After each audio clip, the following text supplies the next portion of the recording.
Force error helped Texas church shooter buy guns. Sutherland Springs, Texas. Reuters. The man who carried out one of the deadliest U.S. mass shootings was able to buy guns legally because a prior domestic violence conviction, while he was in the Air Force, was never put into an FBI database used in background checks, officials said. Devin Kelley, the gunman in Sunday's massacre at a church in rural southeastern Texas, was convicted by court-martial of assaulting his first wife and stepson while serving in the U.S. Air Force in 2012, according to the Pentagon. Authorities put the death toll at 26, including the unborn child of a pregnant woman who was killed. The attack ranks as the fifth deadliest by a single gunman in U.S. history.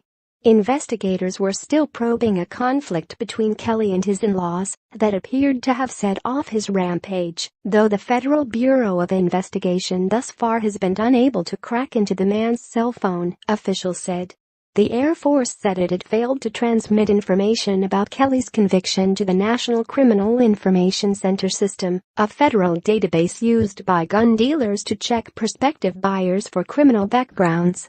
The Republican chairman of the U.S. House Armed Services Committee called the failure to enter Kelley's record appalling. "I don't believe that the Air Force should be left to self-police after such tragic consequences," Representative Mac Thornberry of Texas said in a statement. The failure to properly report domestic violence convictions may be a systemic issue. The dead ranged in age from 18 months to 77 years. 20 others were wounded, with 10 still in critical condition on Tuesday, officials said.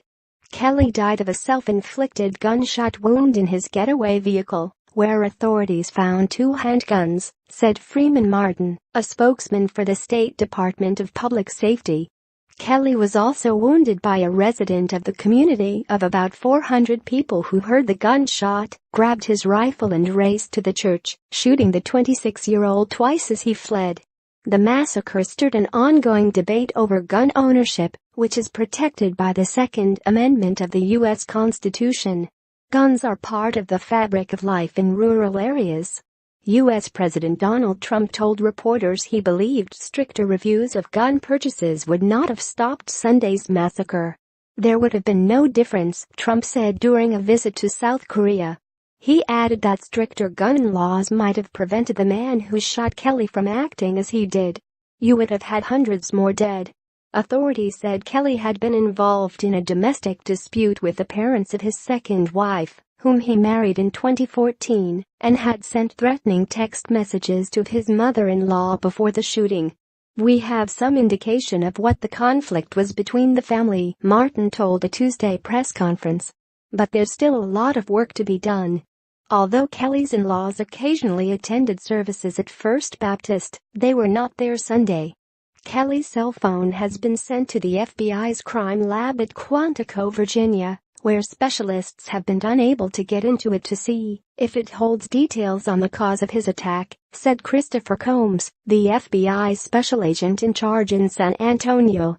"We are working very hard to get into the phone, and that will continue until we find an answer," Combs told the Tuesday press conference. The Air Force opened an inquiry into how it handled the former airman's criminal record, and the U.S. Defense Department has requested a review by its Inspector General to ensure other cases have been reported correctly, Pentagon officials said. Firearms experts said the case involving Kelley, who spent a year in military detention before his bad conduct discharge from the Air Force in 2014, has exposed a previously unnoticed weak link in the system of background checks. It is illegal under federal law to sell the gun to someone who has been convicted of a crime involving domestic violence against a spouse or child. Federal databases did not contain any information that would have barred Kelley from legally buying the weapons police recovered, said the FBI's Combs. Graphic, mass shooting at Texas church, here graphic, major shootings in the U.S. here additional reporting by Patricia Zenger in Washington and Idris Ali traveling with U.S. Defense Secretary Mattis, writing by Scott Malone and Steve Gorman, editing by Jeffrey Benko, Lisa Shoemaker and Paul Tate.